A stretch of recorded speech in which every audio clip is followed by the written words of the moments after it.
We'll let the participants come in and then we'll get going here.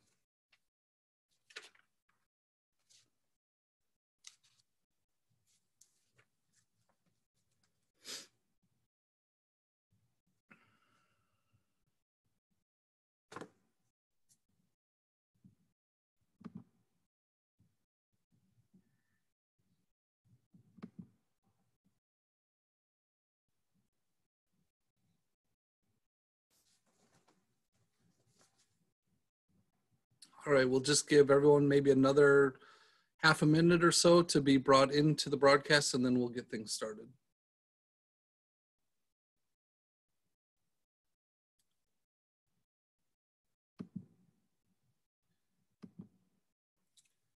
Okay, well, we'll get things started here. Welcome to the Virtual College Exploration for all Wisconsin students, sponsored by the Wisconsin Association for College Admission Counseling and StriveScan. My name is Nick Spaeth. I'm the Director of College Counseling at Brookfield Academy, but I also happen to wear another hat related to this. I currently serve as the President of the Wisconsin Association for College Admission Counseling. So I did want to share or send along a special thank you to both the participants and our panelists for being here on behalf of all of WACAC. And with that, I will turn things over to Columbia University. All right, thank you so much. I'm going to start sharing my screen. Does that look okay? Great. All right. Well, my name is Jason Mogan. I'm an Assistant Director of Undergraduate Admissions for Columbia University in the city of New York. And we're really excited to be here for the Virtual College Exploration Fair. Hannah, do you want to introduce yourself very quickly too? Hi everyone, my name's Hannah. I just graduated from Columbia this past May, and I'm now a member of our Alumni Representative Committee. And I'm really excited to be speaking with all of you because I am actually from southeastern Wisconsin. So I'm really excited to be speaking to all of our Wisconsinites today about Columbia. Yeah, this is actually a really amazing opportunity. What we usually would do is have these high school presentations where we have many synopses of what Columbia would look like, and then we do question and answer. But this time, Hannah gets to join us to share her experience coming from Wisconsin over to New York City and getting that Columbia education. So we'll start out with that mini presentation that'll break into two different parts. We'll do a little admissions overview, and then I'm going to bring Hannah back and we're going to have a question and answer with Hannah. Don't forget, you have that Q&A feature at the bottom. Feel free to send questions throughout the session. Hannah will be answering them on the back end, and then we'll return and answer some questions live at the end. So I'm going to bye to Hannah. Feel free if you want to turn your camera off for this next presentation, and we'll get started with, let's see here. Information that's important to know about Columbia University that might not be unique to Columbia University. And we'll get kicking it off with academics.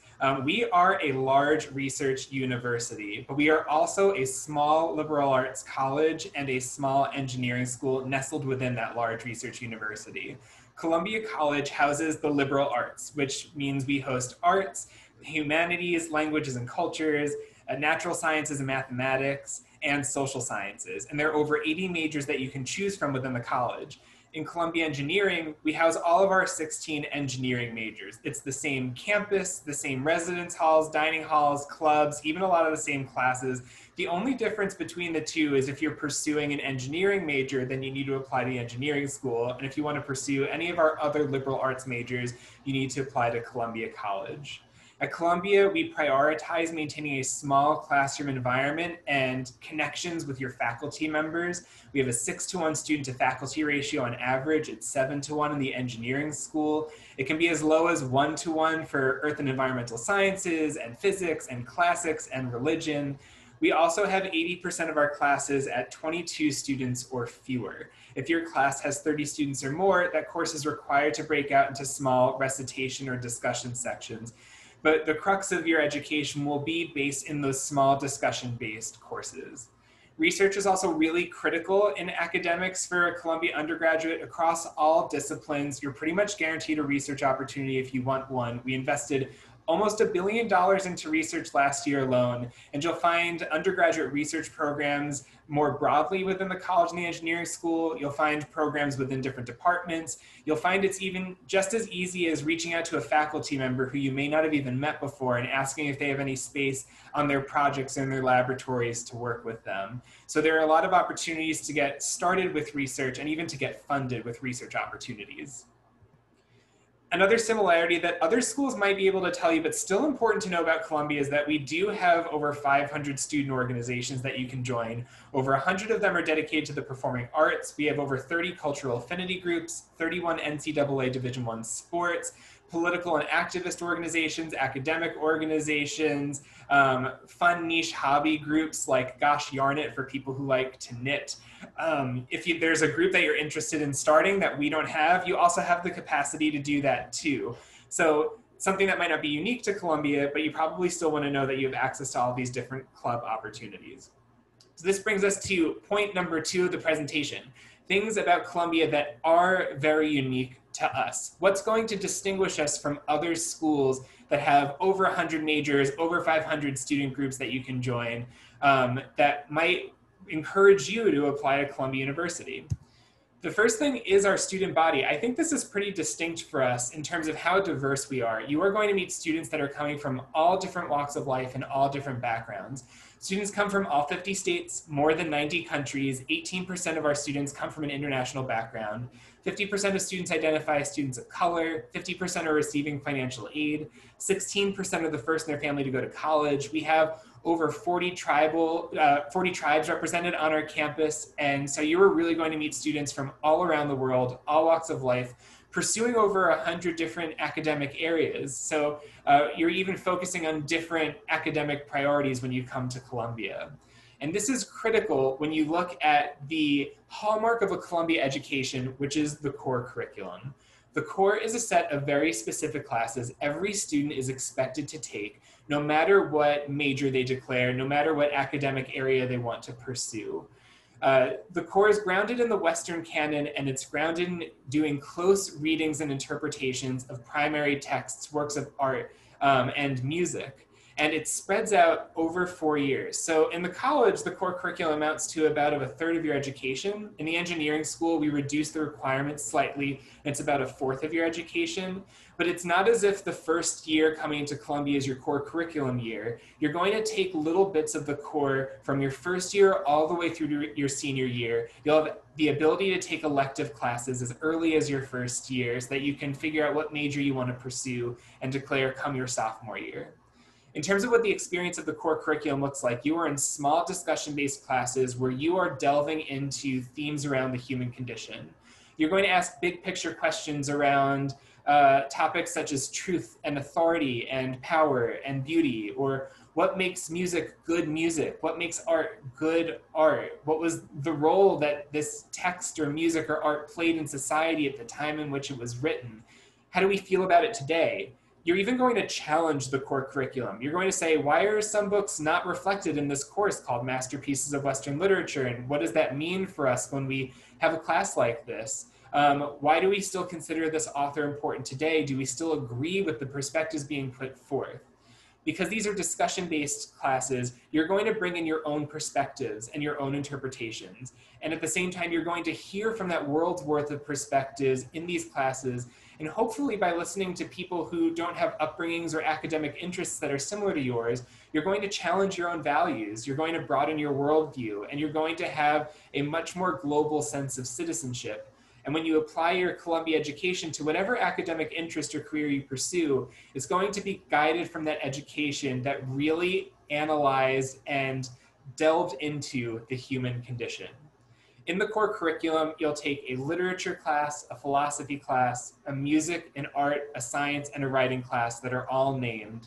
You'll also have requirements where you can pick your courses, like in global education, foreign language, physical education, and math and science. That's the full scope of the core curriculum, and engineers reduce that so that they can fit in their technical requirements like chemistry, calculus, physics, computer science, and economics before going into those higher level engineering courses.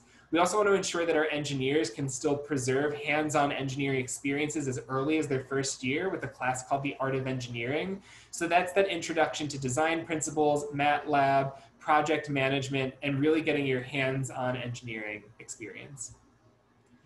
The next thing that's really unique to Columbia is that we are located in New York City, but we also have a central open air campus with green space.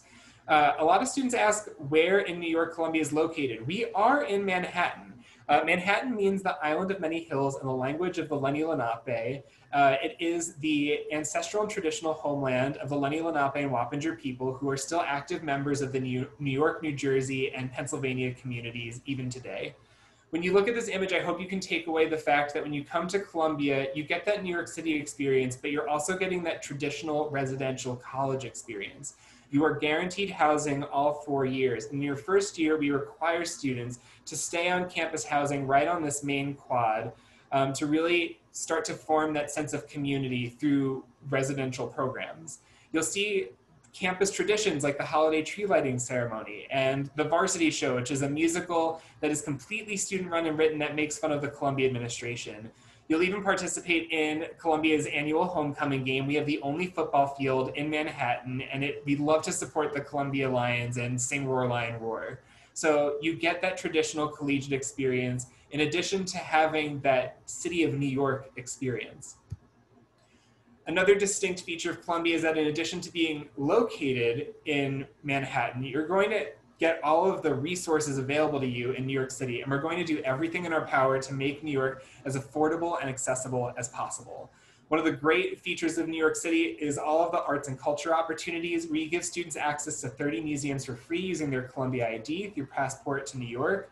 We will discount tickets to Broadway shows, to Lincoln Center and Carnegie Hall performances, to indie reviews through the Columbia University Arts Initiative.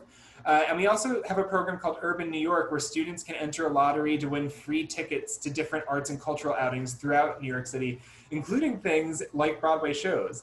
We'll even discount good old-fashioned movies so that you can go and enjoy a movie with your friends on a student budget. Also, part of New York City is having access to job and career opportunities. We have a database of 77,000 job and internship opportunities posted around the world, but many of which are located right in New York City. And 95% of our students have at least one job or internship opportunity by the time they graduate. And we're setting our students up for success because of this. More than 90% of students know exactly what their plans are, whether grad school or going into a career right upon graduating from Columbia. And the median income for a Columbia College or engineering student is $70,000. If you're looking for those job or internship experiences as an undergraduate, we even have programs where we can fund those low paid or unpaid job or internship opportunities if you're receiving financial aid. So you don't have to worry about getting a second job on top of the job you're actually interested in. Now, the final piece of Columbia that I think really distinguishes us from other schools is our financial aid. For our students, we practice need-blind admissions. We practice need-based financial aid, which means that the funding is determined based on your family's financial circumstances and not because of any academic success or athletic talent or other talents that you may have. And we will always meet 100% of your demonstrated need. That difference between what we think your family can reasonably contribute to your college education and how much Columbia costs, from room and board to tuition and fees to travel to and from campus each year, that's your demonstrated need. And we always meet 100% of the difference. And we don't put any loans into our financial aid packages. So you're not expected to pay any part of your financial aid back. That money comes from federal grants, from Columbia grants, from work-study opportunities. So you are not expected to take out loans because of your financial aid. Last year, we gave out over $170 million in aid. Over 50% of our students receive financial aid, and that average financial aid package is around $55,000. Sometimes a Columbia education can actually be cheaper for students than in-state public schools. So when you're exploring what affordability looks like for Columbia, I highly encourage you to go to our financial aid website, check out our cost estimators, which are my intuition and the net price calculator, and see what financial aid looks like for you and your families. So the final piece of the presentation that I want to go into is a brief overview of admissions and dates and deadlines. We are an early decision school and a regular decision school. Early decision is a binding agreement. If you choose to apply early decision to Columbia and you're admitted through early decision, you are required to attend. That deadline is November 1st. You'll hear back from us in mid-December. If you're still interested in Columbia, but you're not quite ready to make such a big commitment, our regular decision deadline is January 1st, and you'll hear back from us in late March.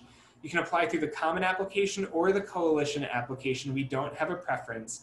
And when you think about how Columbia admissions officers review applications, know that we review applications holistically. It means that no one part of your application is the reason why you're admitted to or denied from Columbia. We review your applications contextually. It means we understand that schools have different academic offerings and programs, that regions have different educational cultures.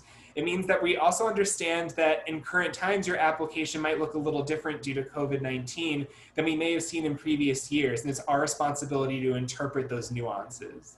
We also review your applications individually. At no point is there a comparative process between two or more applicants in our admissions review. We are only looking at your application, your passions, how you've thrived in your high school career, and making a decision about your admissions to Columbia.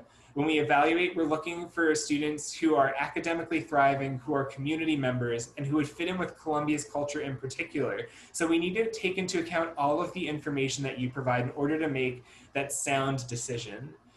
In terms of the materials that you provide to us, you'll send in biographical information, you'll send in academic information like your GPA and your transcript, and your high school will send us a secondary school report. We'll get a list of activities from you, we'll get a personal statement, 2 letters of recommendation from teachers, and 1 letter of recommendation from a guidance counselor or college counselor. You'll also answer questions designed by Columbia Admissions that are mostly list questions and several short essays where we're trying to really get that idea of fit. Is Columbia the place where you will grow and thrive the most? Do you have that fit with our campus culture? This is an opportunity for you to really show that you're excited about Columbia, especially when you answer that question, why are you interested in applying to Columbia University? You can show us that you've done that research, that you understand what our themes are, and that there's a reason why you're interested in applying to Columbia in particular. With those list questions, like listing your favorite books and cultural experiences and websites that you visit regularly throughout high school, they are genuinely lists. We are not looking for full sentences or long form answers. And that allows us to get at that idea of fit. Now, before I wrap up the admission section, I want to end with our testing policy for the 2020-2021 application cycle, or this coming year's application cycle. We are test optional this year. If you have not had the opportunity to take a standardized test, we firmly believe that your safety is what comes first, and we are not expecting you to go out and take a standardized test for your application at this point. So if you choose not to send in your testing, we will still be able to review your applications completely and be able to discern that sense of fit and academic success as part of our admissions review process. But the first thing that should be prioritized is student safety when it comes in regard to testing. So that is Columbia and Columbia admissions as a quick 15-minute synopsis. At this point, I'm going to welcome Hannah back to the presentation. You'll see here some email addresses. The first one is my personal email address, jason.mogan@columbia.edu. If you have a question, you just can't find that answer on our website, you are welcome to email me.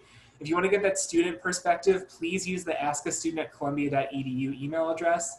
And if you want a much faster answer from admissions or financial aid, use those 2 last email addresses, ugrad-ask@columbia.edu and ugrad-finaid@columbia.edu. And with that, Hannah, why don't you reintroduce yourself, but this time tell us a little bit more. Tell us where you're from, what you majored in, any activities that you did in college, if you did any research. Tell us a little bit more about that Columbia experience. Yeah, thank you so much for having me. I'm really excited again to be speaking with all of you today. So my name is Hannah. I just graduated in May of 2020, and I'm originally from the Oconomowoc area in southeastern Wisconsin. When I came to Columbia, I declared as a history major right away. I knew that was what I really wanted to do, and I had a really wonderful experience in the history department throughout my 4 years at Columbia. I got involved in a couple different student activities. From the get-go, I joined our Columbia Debate Society, which is a parliamentary debate team. I had actually never done debate before, as that wasn't an extracurricular at my high school. So that was a really great learning experience. I got to go to a bunch of other colleges across the country. I made a lot of really great friends there. I was involved in a few other things throughout my time at Columbia as well. I spent a little bit of time with the Roosevelt Institute, which is a nonpartisan progressive think tank on campus, as well as groups like Youth for Debate, which is this really cool nonprofit group actually started at Columbia that has chapters at other schools across the country now as well, that goes and takes students and has them teach debate and public speaking skills to middle school and high school students across public schools in New York City. And then my main involvement came with being a part of our undergraduate recruitment committee as a student, which means I was a tour guide. I used to host students for our days on campus and admit students events. I also worked in our visitor center. And then I also became very involved with orientation on campus. I was an orientation leader for a year. Then I moved to some of our pre-orientation programs, and I actually ended up being one of our student coordinators for our hiking orientation program, which is a really amazing pre-orientation program that is unfortunately not running this year. Hopefully will run in the future. That takes students backpacking in the Catskill Mountains for 4 days before starting orientation with the rest of the class in August. So I had a really wonderful time at Columbia. I really can't speak enough about the types of relationships I was able to form with my classmates, with people in undergraduate student life, with people in the admissions office, and then also with a lot of my professors, especially in the core curriculum. I actually still talk to today my professor for my literature humanities class, my very first year at Columbia. I saw her every single semester I was on campus, even when she was no longer teaching me. She always had time for me to come into her office hours, talk about what I was taking that semester, what I wanted to do in the future. She put me in touch with a bunch of her colleagues from across the country, from graduate school or from her undergrad even. And she was a really, really wonderful way to kind of find a comfort being on campus that first semester with all those other first years in our class. She made sure that we really bonded. She took us to an opera in Brooklyn. She took us to a play in Harlem. She took us to the Metropolitan Museum of Art. She had us over for Indian food in her apartment before our first midterms and our first finals together. She even had us have a catch-up meal this past January as we were all approaching our graduation at a neighborhood restaurant. So I really can't emphasize enough, like, how the core curriculum, those small classrooms, those deep conversations really allow you to bond with people, especially on the professor side. And I have so many great relationships from Columbia, so many great memories from Columbia that I've been very wistful and nostalgic for in the last couple of months, especially. Yeah, that was amazing. I hope all of the students in this session today really get a feel of that Columbia culture, even just from your introduction. And you've gotten involved in so much. You've really had your hand in so many different pots at Columbia. So I know that you can speak to a lot of experiences there. But just to get us started with an early question, what kind of drew you to Columbia in terms of applying and ultimately choosing to attend Columbia? That is such a great question, and one that I really got the chance to reflect on a lot giving tours over the last 4 years. I really chose Columbia, I think, for 3 main reasons that I'm going to try to outline very briefly, though obviously I could talk a lot about them. The first was the core curriculum. I think that the core curriculum is a totally unique academic experience that I don't think exists really anywhere else in the country, to be having these kinds of deep conversations about, like, the human experience and what it means to have certain values and what it means for certain values to be passed along in these documents and in these books across time. And to have that conversation, not just with like one class, but the entire school. The fact that you can have that conversation with anyone because we've all had the same experience in the classroom. The second reason why I chose Columbia is actually not our location in New York City, but specifically our location in Morningside Heights. I think that it is truly unique that for an urban campus, Columbia has a true campus. We have these beautiful lawns. We all live in residence halls for pretty much our entire time at Columbia. 96% of us stay in the residence halls. So you really have that college experience, that college community, while still having access to Broadway, to Museum Mile, to all of the amazing cultural neighborhoods in Queens and Brooklyn, and all of the amazing beaches and the parks across the city. I think that having that mix is truly unique to Columbia and was another reason why I chose it. And then finally, I chose Columbia because of the diversity of the student body. The part of Wisconsin that I'm from, as with a lot of Wisconsin, is not the most diverse place in the world, far less in the country, maybe not even in the Midwest. So for me, coming to a place where people had all these different backgrounds, all these different experiences that were totally different than mine, I thought that was going to be a really invigorating intellectual environment to be having these conversations, especially with something like the core curriculum. And I was definitely proved right. It was a really amazing community to be involved in. Sorry, I just struggled unmuting myself there. Thank you for that. And so you actually really alluded to this quite well already in talking about your literature humanities professor and that introduction to Columbia. But I still want to ask, how was that transition from Wisconsin to Columbia? What helped you make that transition from high school to college? That is such a good question. And I want to emphasize, first of all, having seen it both ways, having gone through orientation and gone through that transition, and then being an orientation leader and a coordinator and seeing that with hundreds of students, everyone is transitioning in some way when they come to college and they come to Columbia. No one is ready exactly for what they're about to get into. And I think that for me was something that was really important to realize. I think it's easy to assume oh, I'm from Wisconsin, I'm from the Midwest. There's not a ton of other people with the same kind of background in that way, with the kind of the same cultural touch points. But there are people coming from Mexico City, coming from Russia. There are people coming from China or Uganda. There are people coming from truly all over the world. So everyone is going through some sort of transition, even going from California to New York. That's going to be another cultural transition in a way. So I think for me, realizing that I wasn't the only person going through a transition in that way really helped me.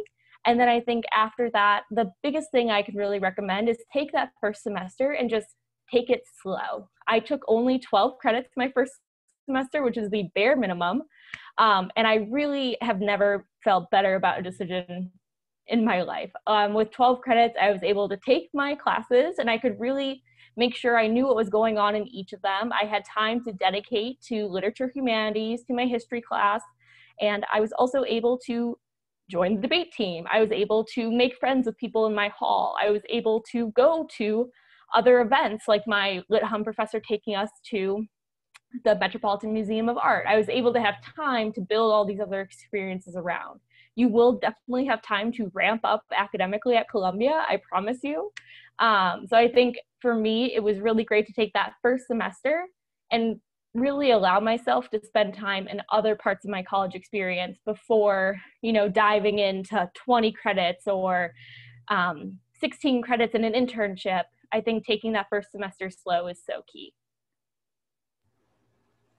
And so my next question for you is, how did you ultimately find that sense of community at Columbia? How did you really meet your people? Also, for those of you attending the session right now, please feel free to ask questions of Hannah and me in the Q&A. I'm still responding to them, and we're saving up some of your questions for Hannah for after we finish up this structured Q&A session. In terms of finding my people at Columbia, I think the first thing that I really had to get used to was this idea that it can take time. But I also was very lucky in that I found a really great community right away in the debate team that actually didn't stay my main community all the way through my time at Columbia.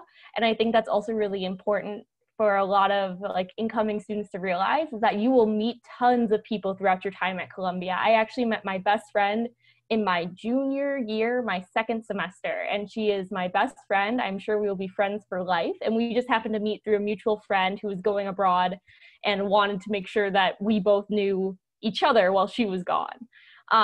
It really is something that can change, but my number one advice is in that first semester, get involved. That doesn't have to mean clubs. That can mean joining a study group that's happening in your literature humanities class or in your frontiers of science class.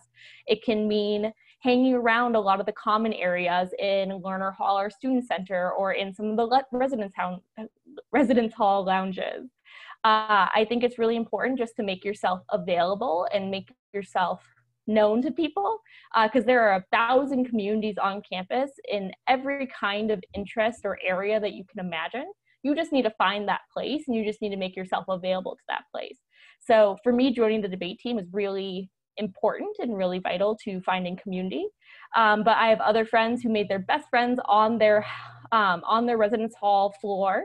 My friend from high school, who also went to Columbia with me, made his best friends on John Jay floor 12. They are still friends to this day. He's hosting a trivia night with all of them literally tomorrow.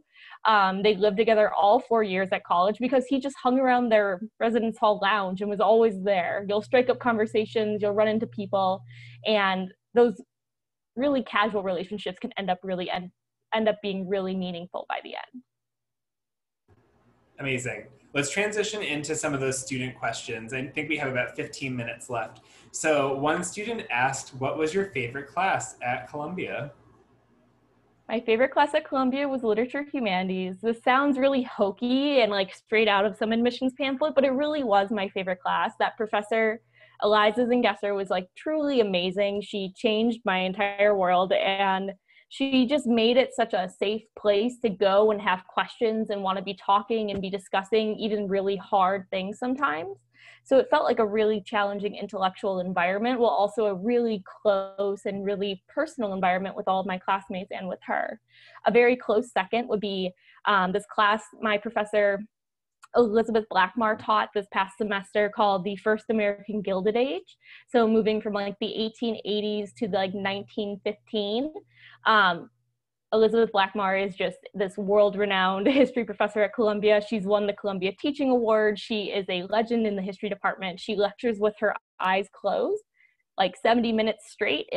She's truly just a genius beyond all levels of imagination. And she taught this class for the first time ever this past semester. And it was just a really great deep dive on a part of American history that doesn't get a lot of attention, but I think has so many important reverberations to what we're going through right now. So that would be a very close runner-up.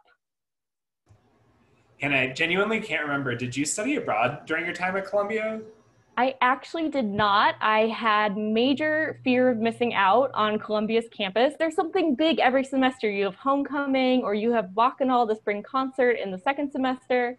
And I had a job on campus and all these student groups that I was involved in, so I could not bear to take myself away.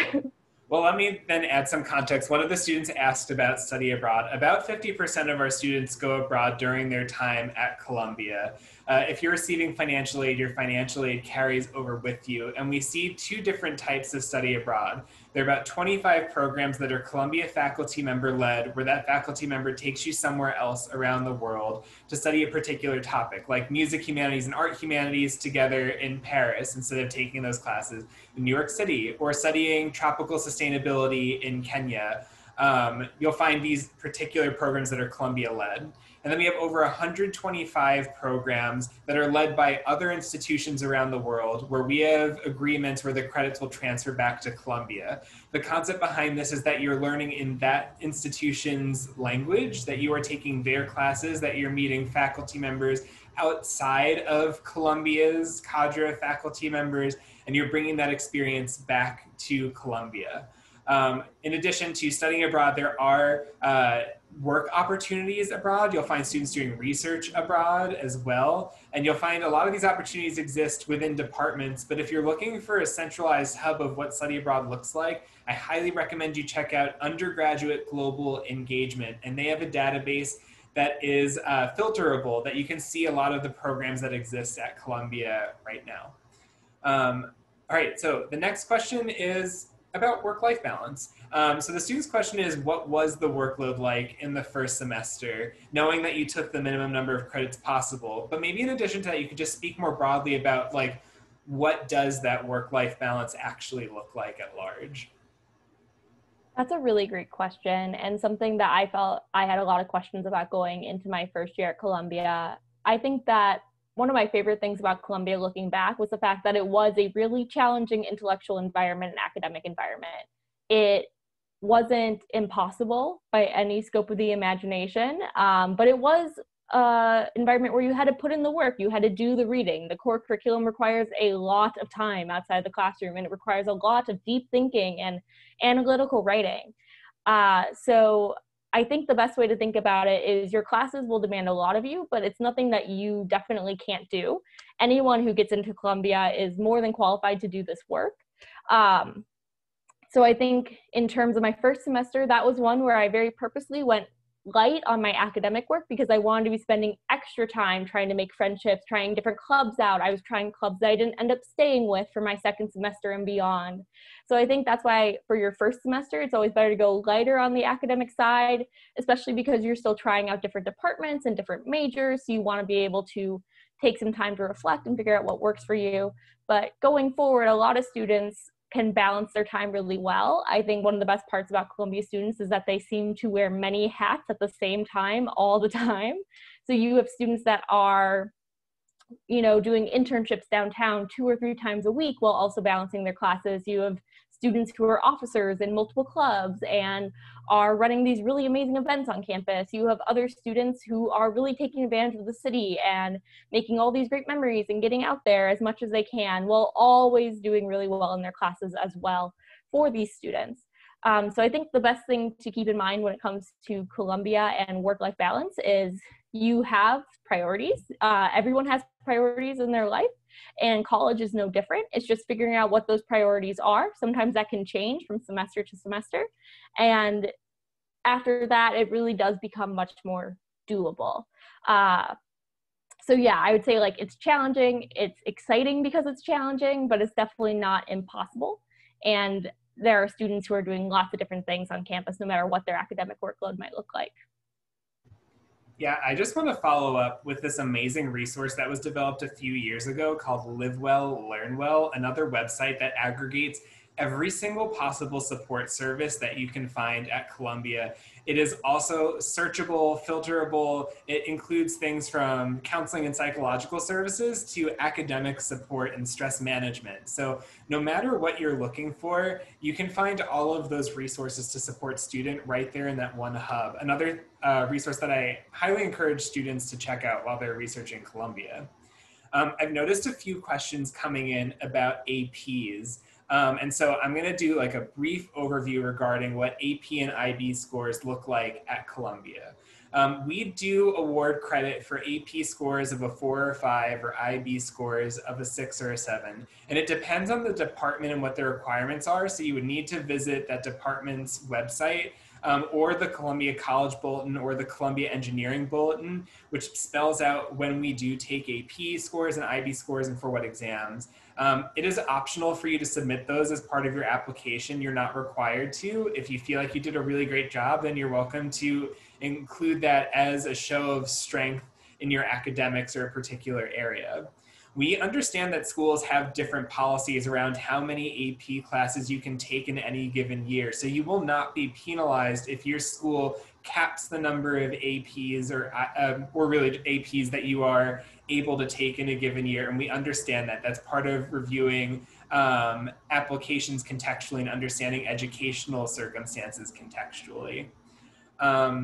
You cannot place out of any courses with AP or IB scores. You can place up in requirements. As an example, if you received a 5 on AP Calculus BC, you can start in Calculus 3 and not have to take Calculus 1 or 2 if that's a requirement towards your major if you're an engineer. The only thing you can place out of with standardized testing is the foreign language requirement as part of the core curriculum.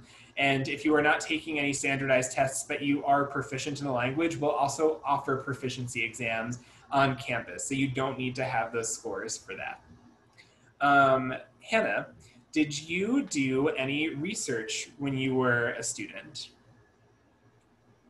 So I was involved in a research project that was ongoing with a science professor my sophomore year. He was looking at the effect of American polarization in state party platforms beginning in the 1960s to today. That was a really cool opportunity that was super easy to find. I was not a political science student at the time. I had not taken a single political science class yet, but my friend saw this posting that he had just sent out on the professor, forwarded it to me, and I literally started within the week. It was a really cool experience. I got a lot of experience working with documents and processing documents, which as a history major came in handy much later in my career as well. That was the extent of research for myself. I have other friends who did research multiple semesters at Lamont Doherty Dormitory Campus, which is across the Hudson River in Palisades, New York. I have tons of research at the medical campus just uptown from us. Other friends who got really cool positions in the Zuckerman Mind, Brain, and Behavior Institute lab in our new Manhattanville campus. As far as I know, any one of my friends who looked for research opportunities found research opportunities throughout their time. There are so many different ways to get involved. I was actually technically involved not with an academic department, but with an independent research center at Columbia, of which I think there are over 100 or maybe even like closer to 200 of those doing research in everything from like human rights to classical art history to behavioral economics. There are tons of different opportunities for research on campus.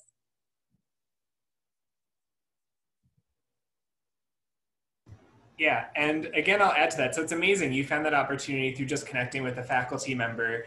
But if you want to get involved in research, we have a STEM research fair that happens every year for undergraduate experiences. There are departmental open houses where departments will share research opportunities and faculty members that are looking to do work with undergraduates. There are listservs that the Center for Student Advising puts out that will offer more research opportunities. And even within departments, those departments will encourage research opportunities that might even exist beyond Columbia's campus. So you are at no loss of opportunities, and there are many different avenues to get involved, whether it's through a formal research program or through a relationship that you've developed with a faculty member, or maybe it's a faculty member who you've never met before but just chose to reach out to.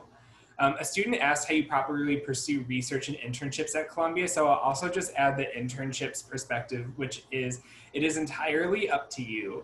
You can reach out to that Center for Career Education. You can check out that database of 77,000 job and internship opportunities.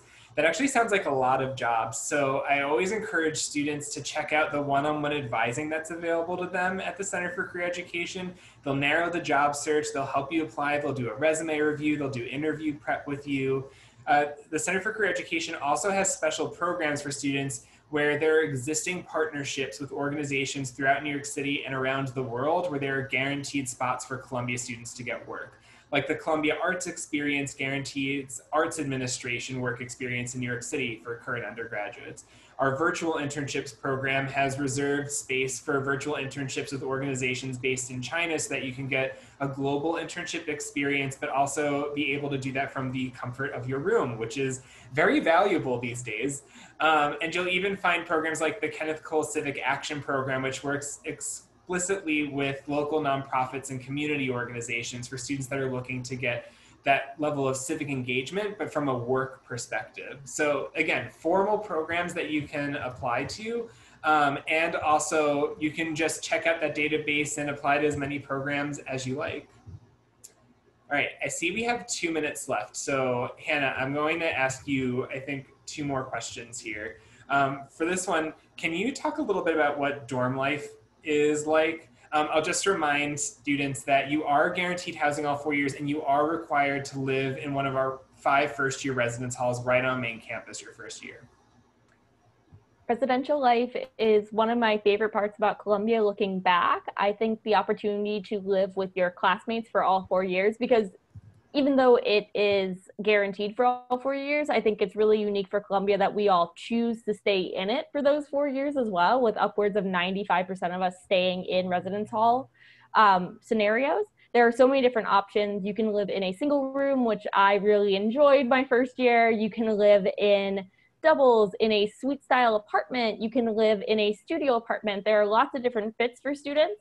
I lived with a suite of 7 other people my final year at Columbia, and I had just a really amazing time spending time with them after classes and being with my friends, like in the residence hall situation. So I think that's a really vibrant part of the Columbia community, being all together, especially among New York City more broadly. It really brings us together.